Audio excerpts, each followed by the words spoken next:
কাটাকাটি করি। সাইফুদ্দিনের এই স্মরণ সভার সূত্র ধরে আমার কাছে যেটা মনে হয়েছে, এবং আজকে যারা সবাই কথা বলেছেন প্রত্যেকেই কিন্তু নতুন নতুন একটা উপাদান নিয়ে এসছেন আমাদের চিন্তার জন্য। আমি প্রত্যেকটাই খুব মনোযোগ দিয়ে শুনেছি যারা আজকে কথা বলেছেন এখানে।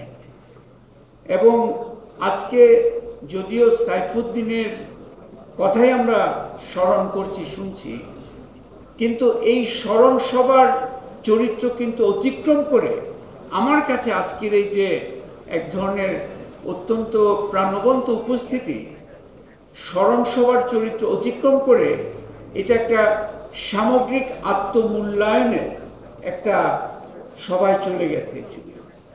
আমরা অ্যাকচুয়ালি আত্মমূল্যায়নের একটা তাগাদা অনুভব করছি সাইফুদ্দিনের ওসিলায়। সাইফুদ্দিনের জন্য সেখানেও সে ওপার থেকে এই একটা বাড়তি আমাদেরকে বলা যায় যে অবদান রাখছে, যে আমাদের আত্মমূল্যায়নের জন্য সে কিছু উপাদান দিচ্ছে।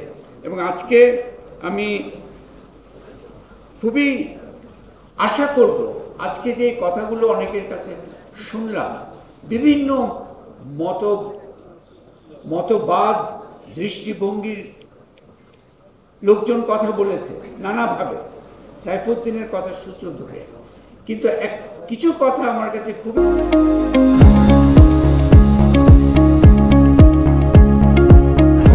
দাগ লেগেছে। যে আজকে বাংলাদেশকে আমরা যেভাবে এগিয়ে নিয়ে যেতে চাই,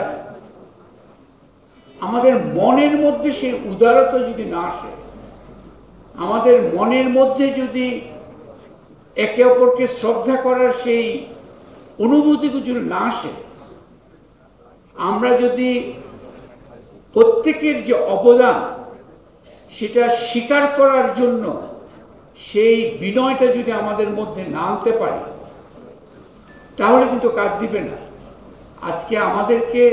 আজকে এখানে আমি সেই উপাদানগুলোর কথা শুনছি। আজকে আসলে আমার কাছে মনে হচ্ছে স্মরণ সভার চরিত্র অতিক্রম করে আরো অনেক ঊর্ধ্বে উঠে গেছে। আজকের এই যে ৩-৪ ঘন্টার যে একটা আবেগঘন উপস্থিতি, এটা অন্য পর্যায়ে চলে গেছে।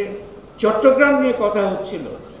চট্টগ্রাম আসলে আমরা চট্টগ্রামকে, সাইফুদ্দিন তো এখানেই ছিল, ওইখান থেকে নড়েনি, তাই না? রাউজান, চট্টগ্রাম,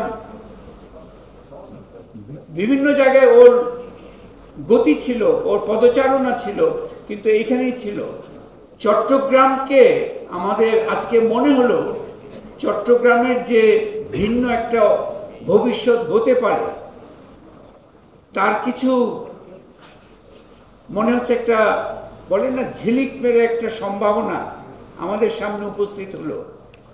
কিন্তু সেটা করতে হলে এই উদারতার যে বিষয়টা, এই যে সবাই মিলে কাজ করার যে বিষয়টা, সবাইকে টেনে আনার চেষ্টার বিষয়টা, অন্যের স্বীকৃতিটাকে যোগ্য স্বীকৃতি, যেটা বাড়তি নয়,